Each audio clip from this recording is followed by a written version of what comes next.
আসসালামু আলাইকুম এভরিওয়ান, আপনাদের সাথে আবার হাজির হয়ে গেলাম আরেকটি নতুন রেসিপি নিয়ে। আরেকটি নতুন ভিডিও দেখার সবাইকে আমন্ত্রণ রইলো। আজকে করে দেখাবো কিভাবে কাঁচা আম দিয়ে এত মজার ক্যান্ডি তৈরি করে রাখতে পারেন। আর এই ক্যান্ডিটা একবার বানিয়ে সারা বছর জুড়ে সংরক্ষণ করে রাখতে পারবেন। কোনো রকমের প্রিজারভেটিভ ছাড়া এত মজার ক্যান্ডি তৈরি করে এত দিনের পর দিন কিভাবে সংরক্ষণ করে রাখতে পারবেন, আজকে আমি সেই ভিডিওটি আপনাদের সাথে খুব ইজিলি শেয়ার করব। তো এই রেসিপিটি তৈরির জন্য আমরা এখানে প্রথমে নিয়ে নিব আম। আর আমগুলো একটু কাঁচা টাইপের কিন্তু আম নিয়েছি। আর আমগুলো একটু চেষ্টা করবেন একটু বড় টাইপের নিতে। তারপরে এই আমগুলোকে খোসা ছাড়িয়ে নিয়ে একদম আটি থেকে তারপরে এরকম পিস পিস করে কেটে নিয়েছি। আমি কিন্তু এরকম স্লাইস করে কেটে নিয়েছি। আপনারা কিন্তু চাইলে এরকম আটিটা ফেলে তারপর স্লাইস করে নিতে পারেন, বা কেউ চাইলে এগুলোকে কিন্তু টুটি ফ্রুটির মতো একদম ছোট করে টুকরো করেও নিতে পারেন, তাতেও কোনো সমস্যা নেই। বাট সবচাইতে বেশি কিন্তু আকর্ষণীয় লাগে এরকম লম্বালম্বি করে কেটে নিলে। তারপর এগুলোকে আমি খুব ভালো করে পানি দিয়ে ধুয়ে নিয়েছি। এবার চুলায় একটি কড়াই বসিয়ে তার মধ্যে পরিমাণ মতো একটু পানি দিয়ে দিয়েছি। এখানে 1 কাপ পরিমাণ পানি দিয়েছি। আর এখানে সামান্য পরিমাণ একটু গ্রিন ফ্রুটস কালার দিয়ে দিয়েছি।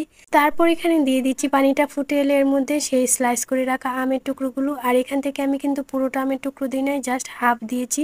আর হাফগুলোকে আমি অন্যভাবে একটু অন্য কালার্স দিয়ে তারপর সেদ্ধ করে নেব। এবার এই আমগুলোকে গড়ি ধরে জাস্ট 1 মিনিট পর্যন্ত সেদ্ধ করে নিব ঢাকনা দিয়ে। তারপর 1 মিনিট পর এই পানি থেকে একটু তুলে চেক করে দেখবেন যে নরম হয়েছে কিনা আমগুলো। যখন আমটা নরম হয়ে যাবে ভিতর থেকে, বাট উপর থেকে ভেঙে যাবে না, উপর থেকে বোঝা যাবে একদম শক্ত, ভিতরটা কিন্তু পুরোটাই নরম। তো সেই পর্যায়ে এগুলোকে আমি পানি থেকে তুলে নিব। তা না হলে কিন্তু বেশি সিদ্ধ হয়ে গেলে এগুলো কিন্তু ভেঙে যেতে পারে।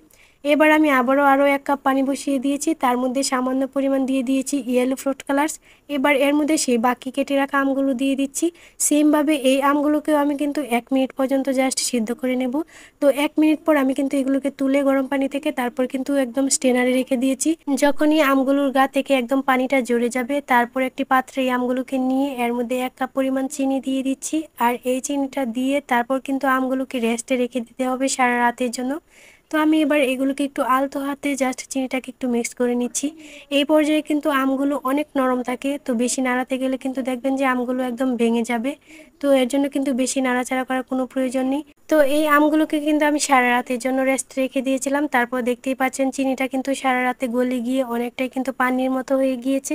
এবার এই চিনিটা কিন্তু এই আমের ভিতরে অনেকটাই ঢুকে গিয়েছে। তো এই আমগুলোকে এবার এই চিনির পানি থেকে একটি একটি করে তুলে নিব। তুলে নিয়ে এটাকে আবার চিনির শিরা থেকে তারপর এটাকে রোদ্রে দিয়ে দিব। তো সবগুলো আম যখন তুলবেন তখন দেখবেন যে ভিতরটা কিন্তু একদম রসালো থাকবে। আর যখন আপনারা এগুলোকে চিনির পানি থেকে তুলবেন তখন কিন্তু অবশ্যই সাবধানে তুলতে হবে, তা না হলে কিন্তু দেখবেন ভেঙে যেতে পারে, কারণ এখনও কিন্তু এগুলো অনেক নরম আছে। তো চিনির পানি থেকে এগুলোকে তুলে তারপর একটি ছড়ানো পাত্রের মধ্যে এগুলোকে আমি দিয়ে দিয়েছি। এবার এগুলোকে রোদ্রে আমি শুকিয়ে নিয়েছি 2 দিন পর্যন্ত। আপনাদের এখানে যদি বেশি কড়া রোদ থাকে তাহলে কিন্তু 1 দিন দিলে একদম যথেষ্ট শুকিয়ে যাবে। তারপর এগুলোকে আমি রোদ থেকে এনে এবার এগুলোকে আমি দেখিয়ে দিচ্ছি কতটা শক্ত হয়ে গিয়েছে, দেখতেই পাচ্ছেন। মানে ভিতরটা একদম রসালো থাকবে, উপরটা কিন্তু একদম ড্রাই হয়ে যাবে। এবার এগুলোকে আরও আকর্ষণীয় ও আরও সুস্বাদু করতে তার মধ্যে আমি দিয়ে দিচ্ছি পরিমাণ মতো পাউডার সুগার। আমি এখানে কিন্তু সাদা চিনিটাকে গুঁড়ো করে নিয়েছি। এবার এই চিনিটা দিয়ে দিলে দেখবেন যে অনেকটা আকর্ষণীয় হয়ে যাবে। আর খেতেও কিন্তু অনেক দারুণ লাগবে, মানে ভিতরটাও একটু রসালো থাকবে, উপরটাতে কিন্তু একটু মিষ্টি মিষ্টি ভাব থাকবে। তো এভাবে করে আপনারাও কিন্তু যে কোনো সময় ইচ্ছে হলেই কিন্তু এরকম ক্যান্ডি তৈরি করে নিতে পারেন। আর এগুলোকে কিন্তু মাসের পর মাস এবং বছরের পর বছরও সংরক্ষণ করে রাখতে পারবেন। তবে এগুলোকে অবশ্যই কাচের জারে রাখতে হবে, এয়ারটাইট বক্সে। আর মাঝে মধ্যে একটু রোদ্রে দিয়ে দিবেন, তাহলে দেখবেন অনেক দিন পর্যন্ত এগুলো সংরক্ষণ করে রাখতে পারবেন। আর এতটাও ঝামেলার কিছু নেই, দেখতেই পাচ্ছেন কতটা ইজিলি তৈরি করে নিয়েছি এই রেসিপিটি। তো আপনাদের কাছে যদি রেসিপিটি ভালো লেগে থাকে লাইক কমেন্ট শেয়ার করে পাশে থাকবেন। আবারও আপনাদের সাথে দেখা হবে নতুন কোনো ভিডিও নিয়ে। সেই পর্যন্ত সবাই ভালো থাকবেন, সুস্থ থাকবেন। ওকে, আল্লাহ হাফেজ।